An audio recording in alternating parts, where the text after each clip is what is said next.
Praise the lord అందరికీ. ఈరోజు అపోస్తలుల యొక్క మరణాల గురించి విందాం. మత్తయి ఐథియోపియాలో చంపబడట ద్వారా హతసాక్షి అయ్యాడు. మార్క్ అలెగ్జాంద్రియా వీధుల వెంబడి ఈడ్చబడట ద్వారా మరణించాడు. లూకా గ్రీకు దేశంలో ఒలీవ చెట్టుకి ఉరితీయబడ్డాడు. యోహాను పొంగుచున్న నూనెలో ముంచబడ్డాడు. అటు తర్వాత పద్మాసు దీపంనకు పరవాసి అయ్యాడు. పేతురు రోమా పట్టణంలో తలక్రిందులుగా వేలాడ తీయబడ్డాడు.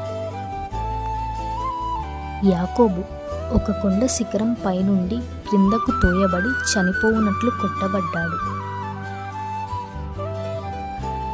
బర్తిలోమయి సజీవంగా చర్మం వలవబడి చనిపోయాడు.